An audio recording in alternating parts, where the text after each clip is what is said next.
Hi, my name is Cass and welcome to my channel. It is now November, which means we get to talk about all the books that I read in October for an October reading wrap-up.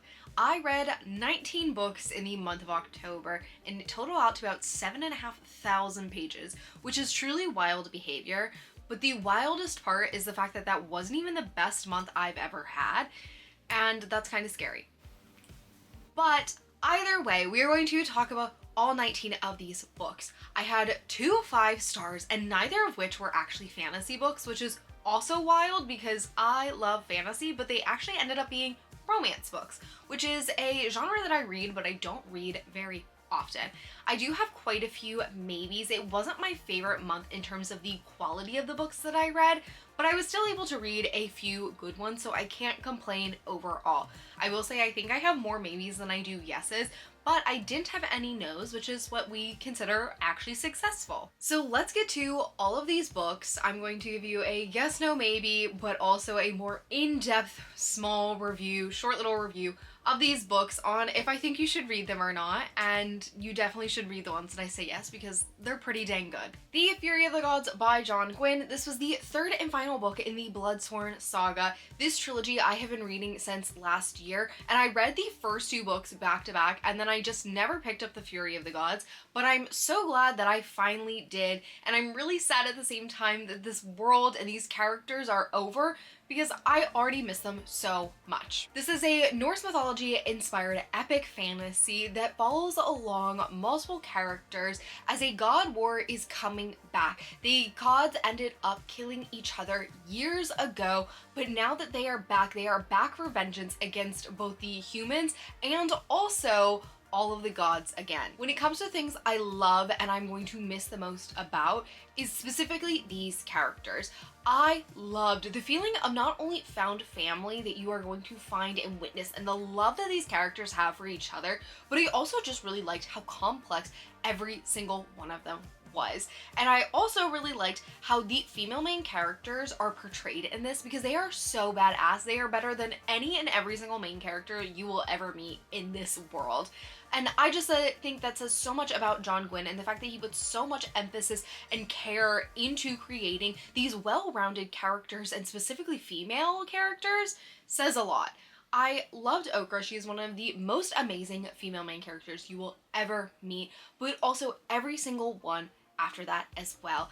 I really loved the Bloodsworn saga, and overall I'm just sad to see it go. Coldwire by Chloe Gong. This is a cyberpunk dystopian book that feels like YA 2010s dystopian, but it was written in 2025, which makes it that much better. It follows along 2 separate main characters and their 2 separate POVs as they begin to intertwine together as a rebellion is about to start simmering over. The best part about this is the way that the world is truly created. You have the virtual reality of upcountry, and then you also have this grimy down country, and you are watching how these 2 characters in the 2 different planes of reality are both trying to fight for an opposing cause, but at the same time their paths are very much intermixing and intertwining. And I really loved how their missions, though separate, are actually together in ways that they weren't seeming and expecting, and there were so many different plot twists constantly throughout this book that keep you on the edge of your seat and you never know what's actually going to be happening next. I really love Chloe Gong as an author, and I really think this shows her prime, and this was the book that she was meant to create. It is the first book in a trilogy, which says so much because that means we are going to be getting more of this nostalgic feel of the early 2010s dystopian world, but you're going to be getting more. And it also focuses on artificial intelligence, and I feel like the way that this book talks about AI and just like different realities really is something that could potentially happen in the future in this day and age, considering all that is happening in regards to AI. I really loved the characters she created and how you have 2 completely different characters, yet they also have the same foundation, but you don't realize that until the book begins to progress. I really enjoyed this one, and if you like YA and you really miss YA dystopian 2010s, this is the book for you. Hot Wax by Emma Rio. This is her new book. This is the same author that wrote If We Were Villains. And I will say this is a mediocre book, and I'm really sad because I have really high expectations going into this. This follows along Suzanne in two different time periods, the summer of 1989 that changed and shaped her entire life moving forward, and the present. And reading this one as you were watching her grow up in a band heavy world because her father was a singer for this pop punk band, and watching them deal with drugs, popularity, just becoming famous, but also seeing her at 10 years old trying to grapple with this as well, I thought was interesting. And then going to Suzanne in the present and seeing how that time period really shaped her life. This book, though, was very underwhelming. The beginning and the ending both felt very lackluster, very boring, and I was trudging along to get through them. But in the middle, there was this giant peak and you rush forward and the pacing just continues and goes faster and faster and you don't feel like you are able to catch up, and then you hit a wall. And then you crawl back to a slow moving pace. ML Rio, when it comes to creating Suzanne, you can see the character shifts and how much it impacted her life and how it changed her as a person. You can see that and you can witness that in also the way she interacts with these other characters. But other than the characters, there wasn't really anything that really ties you down to this book and makes you want to read it. And honestly, when it came down to it, it was just one specific time period that I even wanted to read about. The other one, it was when you see that one POV and you're like, ah, them again. And that's how I felt. And it just is a big overall maybe. ML Rio writes beautifully, but I don't think that this was the best book she could have possibly put out. Is This a Cry for Help by Emily Austen? This book doesn't come out until January of next year, but it is a very important book and I thought it was very well written and it covers a lot of topics that I feel like are very important today. This follows along Darcy, who is a librarian and lives with her wife Joy, who is a bookbinder. The two of them are seemingly happy in love and living the most idyllic and beautiful life possible. But when Darcy finds out that her ex-boyfriend has tragically passed, her life begins to spiral and she begins to question a lot about her life. She takes a mental health break, and when she returns, the library is in upheaval as book bans are very prominent, but also just people in general are nothing but absolutely terrible. This book takes into account a lot of different questions, but I think the most important parts is the fact that it talks about sexuality. It also talks about civil responsibility and just how important libraries are. And as readers ourselves, you should be supporting your library, and the way that that is so much emphasized in this book, while also taking a look at a whole bunch of other political narratives and sides and symptoms of just the way that people are responding to politics to this day, just really shows how well and prolific I think Emily Austen is as an author. She was able to take these topics that seem very far out and not something that you would think is actually important,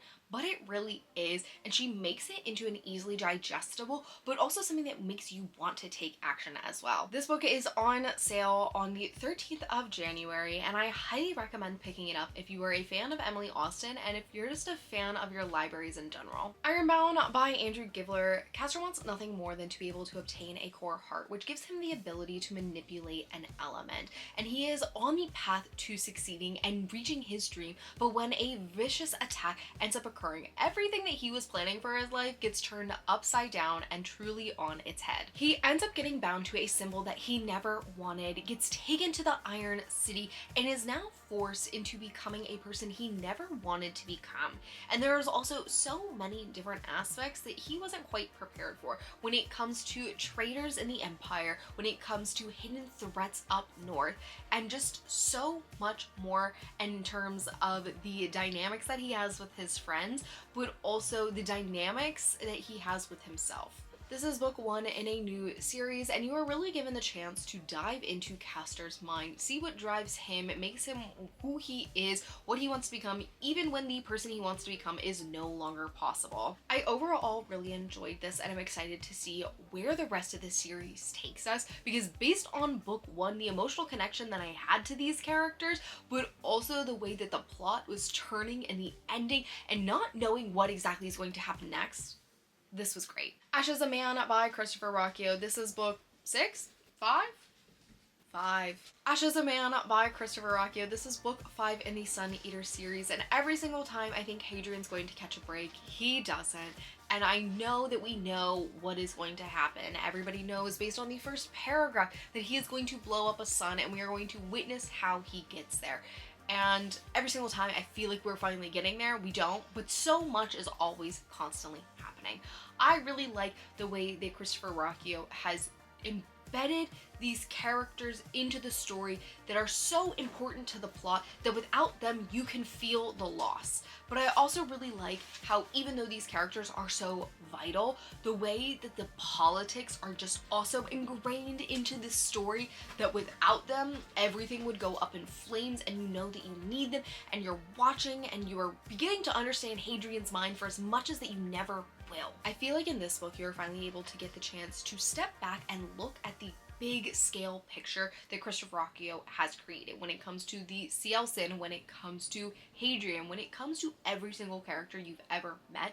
All of them are finally coming back, and I really loved that. And the fact that don't forget anybody from book 1, because you're probably going to need them eventually. I'm excited to continue on to Disquiet Gods and then Shadow Upon Time, because I don't know where this is going to take us, because I never know with him. How to Defeat a Demon King in 10 Easy Steps by Andrew Rowe. This was such an interesting and entertaining book. It's only 170 pages, so you're able to fly through it, and you're going to have so much fun while doing so. This takes place in a world where every 100 years a demon king arises, and then a hero is set out on a task to be able to kill them and save the world. However, it's only been 23 years since the last hero rose, and already the demon king has taken over half of the world. So your main character isn't quite sure if the demon king is actually going to take over the entire world in time for the hero to come and save the world. So she takes it upon herself to become the hero. She wants to obtain the hero's legendary sword and is going to go through the most absurd way to be able to do this, and does that in 10 easy steps. This was just a fun and enjoyable read. It feels like a lit RPG. I'm pretty sure it is a lit RPG, but it was just a great time. It's quick, it's easy. You're going to finish it in one sitting, and you're just going to have a blast doing it. Edgedancer by Brandon Sanderson. This is a novella in the Stormlight Archive world. It takes place after Words of Radiance book 2 and right before Oathbringer book 3. Overall, this was mediocre, and I honestly, now that I'm reading Oathbringer, I understand why it was important to read this, as you're going to be meeting some of these characters again and you're getting to realize their importance. But even so, I really still think this was just okay. It was very mediocre, and I really don't understand the importance of it. I'm hoping that once I get through more of Oathbringer, even though I'm currently 60% of the way through, I'll understand it. And otherwise, I really just didn't see the importance of reading it, and it kind of doesn't make me want to read Dawnshard. I liked Lift as a character, but that was about it. I didn't like the story. I didn't think it was all that great, considering how great of a storyteller Brandon Sanderson actually is. It was just okay. 2025 is the year of the Lady Knight. In the second death of Locke, this follows along Grey Flynn, who is the knight to her mage Kier, and has spent her entire life nearly being his protector on the battlefield. She is his healer, his protector, and they are bound by blood and magic, and she is going to be with Kier no matter what. But she does have one deep secret that she is not going to reveal to anybody, even Kier. When Grey and Kier are put on a quest to protect a child of an enemy kingdom, everything that they knew is now at stake, and Grey must decide what she is willing to do to protect her secret, and the one that she's kept so close and hidden inside of her. This book feels like it's standing on the precipice of epic fantasy. I really loved how intricate you got into the world building when it comes to Grey and the mages and the magic, but also when it comes to the politics that are guiding and dictating the forces around them, and the fact that Grey is kind of in charge of the politics, whether she realizes it, and she does,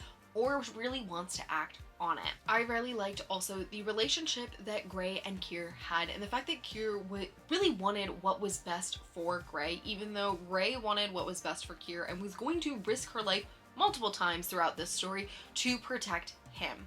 But I really liked, in turn, he wanted what was best for Gray and was going to sacrifice himself and do whatever it takes to make sure that Gray got the chance to not be the sacrifice and the sacrificial lamb for everybody in this world. There is some romance in this, but I don't feel like it drives the plot. Honestly, you could probably remove the romance, and I honestly think it might have been a little bit better without it, but I still understand why there was just that added subplot to it. It was overall a very excellent read, and I had a great time reading it, and I'm really excited to see where the story ends up taking us in the future books. There was a big plot twist right smack in the middle, and even though it felt like the ending, it could have ended there, I liked that we got to continue rather than having to wait a year or two for book 2. Daedalus is dead. This is a short little novella, and I really thought this was an interesting take on a story that we all knew and grew up loving. Everybody knows the story of Daedalus and Icarus flying too close to the sun, but nobody knows the story of what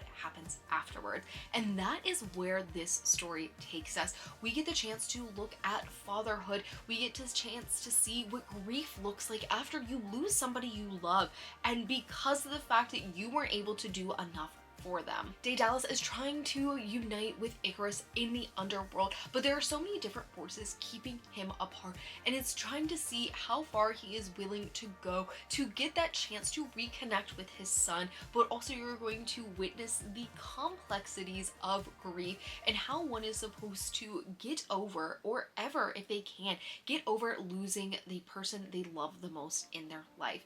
I just thought this was a very beautiful and really breathtaking and eye-opening novella of a story that everybody knows, but nobody knows what happens afterwards. Sunbringer and Faithbreaker by Hannah Kaner. These are the second and third books in the Fallen Gods trilogy, and this is a very underrated and very underappreciated trilogy. This follows along Kissin, who is a god killer, and this is set in a world of Midrin where gods are banished and they are no longer allowed. And as a god killer, her job is to go through and kill any gods and their shrines that end up popping up. But when she accidentally meets up with Anara Krayer, who is actually bound to a god, everything that she has known is now tilted on its side, and she must decide if she is going to stick to the morals that she has grown up knowing and has lived by, or if she is going to try and protect Anara, and also the knight Illigas that they meet on the way. The second and third books were just so much fun. I listened to the audiobooks, and I really just loved the audiobooks. I really enjoyed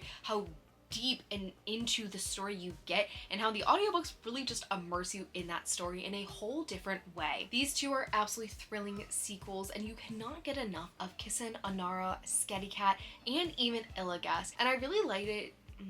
And I really liked the added perspective of King Aaron in these books as well, because I really enjoyed the fact that you got to see his side as somebody that really causes everything to turn on its head. These books are full of adventure, and I really like the breathtaking world of Midrin and how beautiful that Hannah Kaner is able to make a world that is kind of crumbling. I also really liked the characters themselves and the introduction to so many other side characters, and they're finally getting a more main part in this world and in this book. I think this trilogy overall is very underrated, and I would rate it 4 stars. And it was really interesting, it was really good, and even on the last page of the final book, I was sobbing.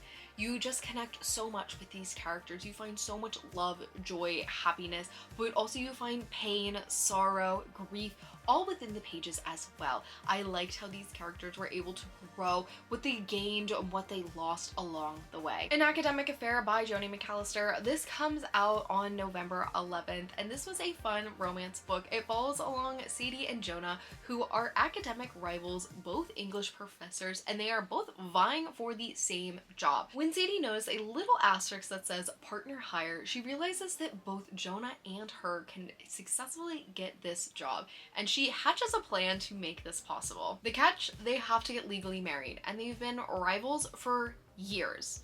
Or so she thinks. This was a very fun, very quick, just enjoyable romance read. It was a very much a slow burn, even though from the first page you know just how much Jonah really likes Sadie and wants nothing more than to be with her. He has been her crush for years, and I just really liked every single time you get into Jonah's head, the ability to see how much he cares and really admires Sadie and all that she has been able to accomplish as a woman in this field, and the fact that everything is going against her because of the fact that all of these men are vying for Jonah, because Jonah's father is also in the academic sphere. I'm not normally a big fan of the fake marriage trope, but I thought this was really done well because of the fact that you got to see these characters grow apart before you see them grow together. And when they grow together, they grow in a term of friendship rather than just a relationship, because those constant automatically loving each other, fall instantly in love is really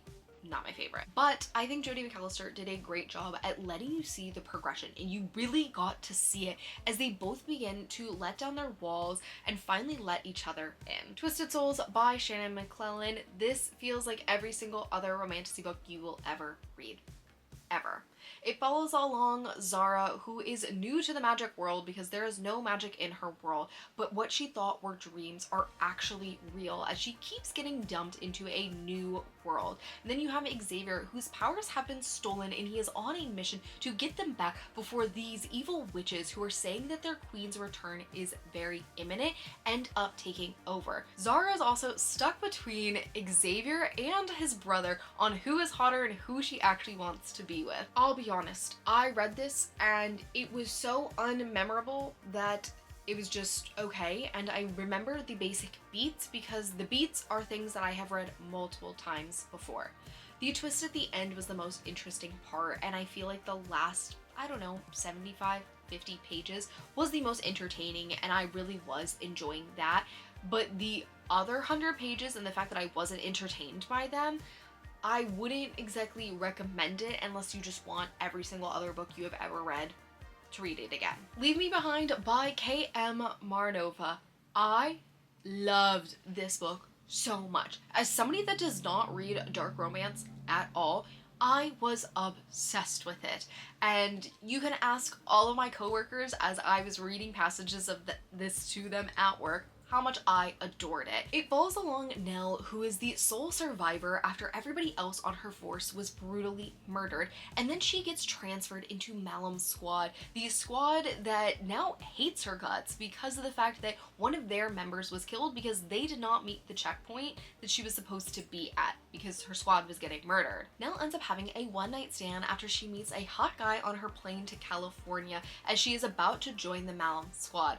But what turns out it was what was supposed to be a one-night stand and never see this guy again is actually her new partner, who hates her guts. This book I ate up every single second. The tension that was constantly coding these pages, but also the way that Nell was dealing with the fact that all these guys hated her guts and she was able to be better than all of them and destroying them even though they were gaslighting, hazing, bullying her. I loved it. It's not a book I would automatically think to pick up, but I plan on reading every single book by this author because I need more of her writing, more of the tension, more of the lust that she creates, because it was so to die for. It was so good. I really enjoyed this, and I really need everybody to read it. If you like dark romance, or if you kind of like dark romance, I think you'd like this one. There was not a lot of spice in it. There's 3 scenes, I believe, total. But even so, they were like 2, maybe 3 pages long, and then you had so much plot.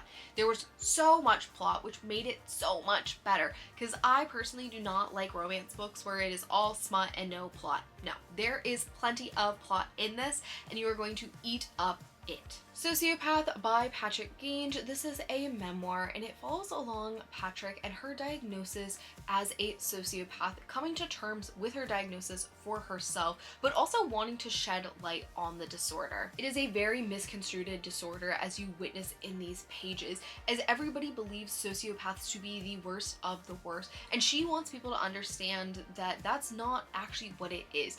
Yes, she does not feel empathy, and yes, she is not going to feel the same emotions that we feel as people with emotions, but that does not make her any less of a person. I thought it was very interesting. I did really enjoy it, but I felt like it got very repetitive towards the end, which as a memoir, I feel like it's hard to rate, and I don't ever like to rate memoirs just because I don't think it is fair. You are taking somebody's personal views and looks, and they are willing to expose and basically lay their soul out on a piece of paper for you, and I don't feel like it's fair to be like, this is good, this is bad.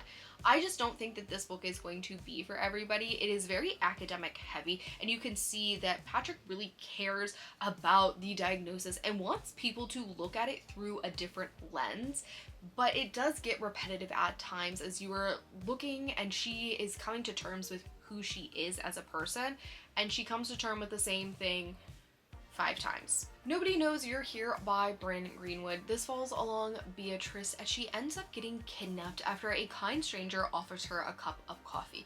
But when she gets kidnapped, she ends up being involved in a criminal organization that she wants nothing to do with but is forced into. She is now in charge of several child hostages and making their life as easy as possible while dealing with the gripping reality of what is happening to her, but also for these children as well. These are children that she is trying to help, but she is also trying to help herself and wants nothing more than to escape, but escaping can result in death if she doesn't escape successfully. This is a very gripping, action-packed, even though it takes place in basically one central location, it was just a beautiful, heartbreaking, difficult topic to be able to properly capture, but I think that Bryn Greenwood did an excellent job at doing that. This is about human trafficking and sex trafficking, and the more you dive into the story, the sadder it is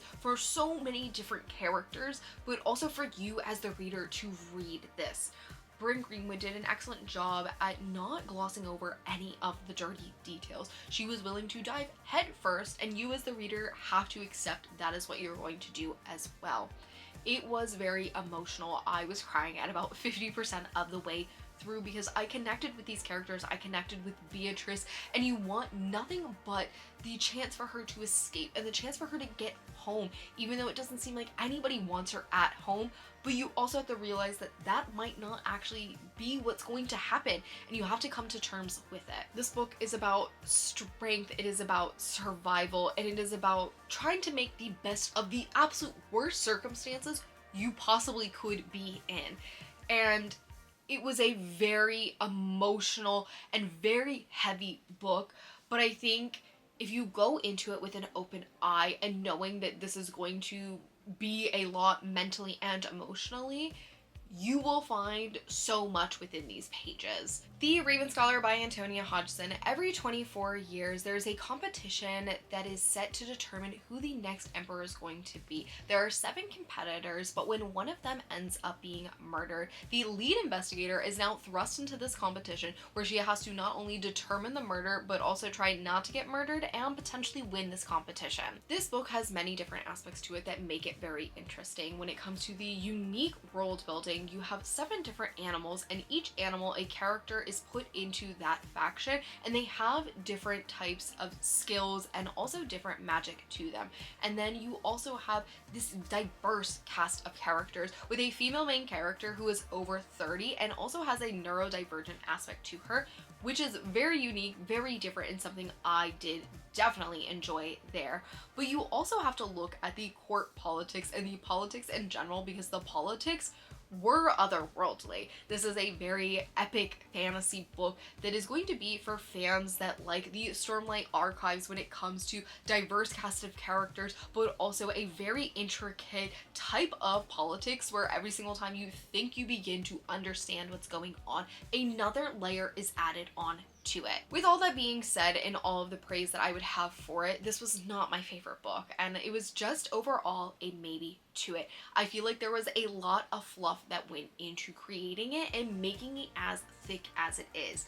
when it comes to the world building and creating this magic system and even the court politics itself, they could have been cut in half. You did not need all this nitty-gritty detail to be able to give you this picture and be able to understand what was going on. I think you got actually too much detail where it didn't allow you to be able to think for yourself and determine how you wanted these characters to look, to act, to feel, but also how the magic system was going to look, act, and feel. You were told how you were supposed to determine what was going on. You didn't have any freedom to create it on your own, which as a fan of epic fantasy, I feel like it really hinders that when you are given such strict guidelines to follow. I also feel like when it comes to all this added fluff, honestly, the way that you had the climax and then still had 200 more pages to go with this big plot reveal, and then it slowed down. Instead of speeding up to get you through the next 200 pages, you actually slow down as they now need to backtrack to get you to this point, when it should have been told to you beforehand. And also, it felt like the reveal did not fit. And if I look back, yes, like there are points that like were kind of thrust at you and you were like, maybe I should have paid more attention to that, but it still felt like it really came out of left field, and not in a good way. Left field and you're like, whoa, the plot twist. Left field as in like, you know what, maybe we should just add this point and make it make sense, and it really didn't make sense. Can I see where so many people fell in love with it? Absolutely. I think if it was 200 pages shorter, I absolutely also would have fallen in love with it, but it just wasn't my favorite overall. I really think a lot of people are going to like it. There are going to be so many fans of this, and I know that so many people are already fans of it, so I would recommend it, but I just know that for me, it was just mediocre and okay. Say You'll Remember Me by Abby Jimenez. This was my second 5-star read of the year, and it was just beautiful and probably one of my favorite, no, not probably, is my favorite Abby Jimenez book to date. This falls along Samantha and Xavier. Xavier is a veterinarian who is nothing but grumpy, even though he is the most beautiful looking man that you have ever seen. And Samantha loves nothing more than proving people wrong, and that's exactly what she's going to do when it comes to this grumpy veterinarian. She ends up finding this kitten, and this kitten does not have a butthole, and it's going to cost a lot of money to get surgery to fix it, and Xavier recommends putting the kitten down.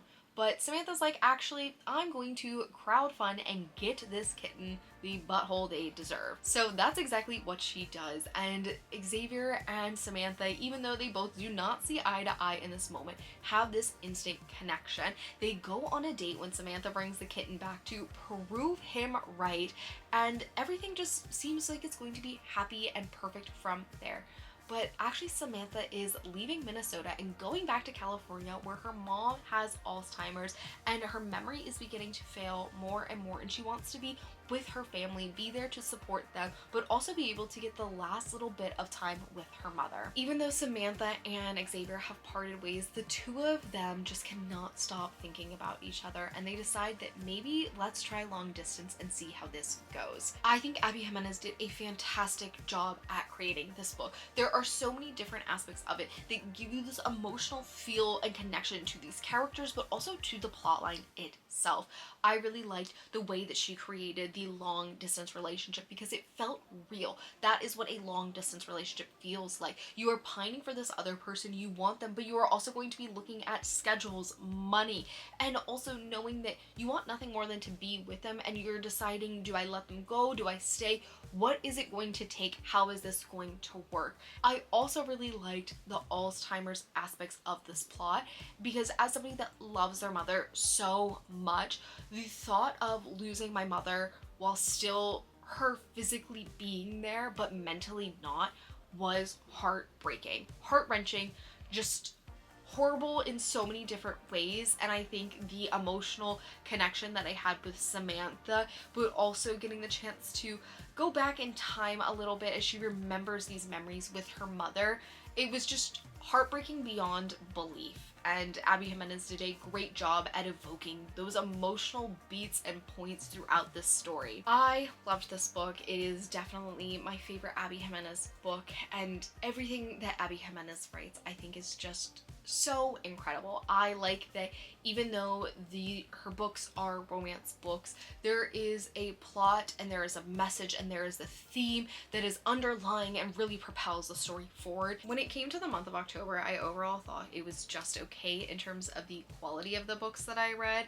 There were just so many maybes and so many just okay books, but also the fact that there were a lot of books that I really enjoyed in genres that I don't normally read makes me want nothing more than to just branch out from my normal genre. Like the fact that I read 3 romance books and 2 of them were 5 stars this month, wild to me considering I don't think I've read a romance book in about 3 months, and the fact that 2 of them are 5 stars, it's basically my sign that I need to read more romance. But also, I'm really excited in hoping to read more fantasy books that I thoroughly enjoy, so that way I can enjoy more of them and just figure out what I like and what I'm craving and wanting to read. I will say my November is going to mainly be Brandon Sanderson and reading the Stormlight Archive books, because my goal is to read the last 3 books in the Stormlight Archive prior to Dragonsteel, which is scary to think that I still have so many pages left to read and I'm worried that I won't be able to get there.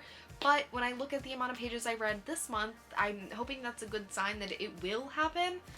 Fingers crossed, wish me luck. When it comes to my reading goals in November, I just want lots of 5 stars. I want a lot of good books because this okay month made me just go meh when it came to reading, and I want to feel and fall in love with reading. Thank you guys so much for watching, and I will see you guys next week. Bye!